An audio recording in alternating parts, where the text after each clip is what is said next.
स्त्री जन्म से किसी की पुत्री, धर्म से किसी की पत्नी और कर्म से किसी की माता। यही छवि है हमारे मन में एक स्त्री, है ना। एक अतुलनीय योगदान है स्त्री का हमारे जीवन में, और बिना स्त्री के हम कुछ भी नहीं। पर अधिकार यहां हम भूल कर जाते हैं। जब स्त्री एक पुत्री होती है, जब जन्म लेती है, उसके अस्तित्व पर अधिकार होता है उसके पिता का।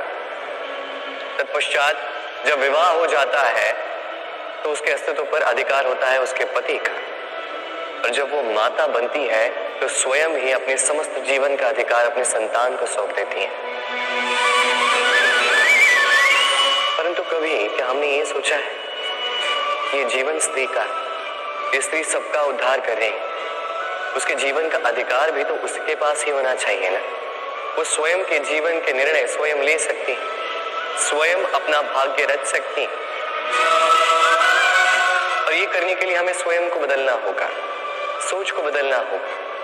क्योंकि ये सोच ये आज या कल की नहीं है, ये वर्षों से चलती आ रही है और वर्षों तक चलेगी यदि हमने इसे नहीं बदला। और हम तभी बदल सकते हैं जब हम स्वयं में आज परिवर्तन लाएं। आज के पश्चात, इस क्षण के पश्चात किसी भी स्त्री पर अकारण अधिकार स्थापित करने से पूर्व सहस्त्र बार सोचना। क्योंकि जब स्त्री अपना अधिकार छीनने पर विवश हो जाएगी तब केवल और केवल महाविनाश ही होगा।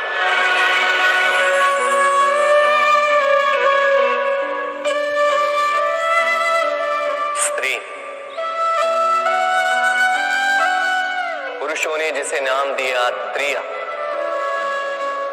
क्यों दिया, किसने दिया, किसी को ज्ञात है।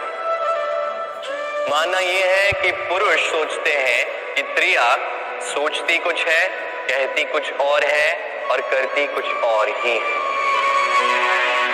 परंतु क्या यही सत्य?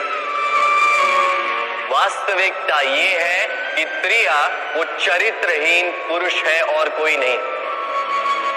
वो पुरुष जो स्त्रियों से कहते हैं कि आप माता हो, आप देवी, आप बहन हो, और सोचते क्या? सोचते हैं कि ये स्त्री हमारे पांव की धूल है और कुछ नहीं। और करते क्या है? उनके सर पर, उनके केशों पर चूड़ामणि लगाकर सोचते हैं कि वो उनके चरणों की धूल है। स्त्री का मान भंग करते हैं, उन्हें दासी समझ लेते हैं। मत भूलिएगा, यत्र नार्यास्तु पूज्यन्ते रमन्ते तत्र देवता।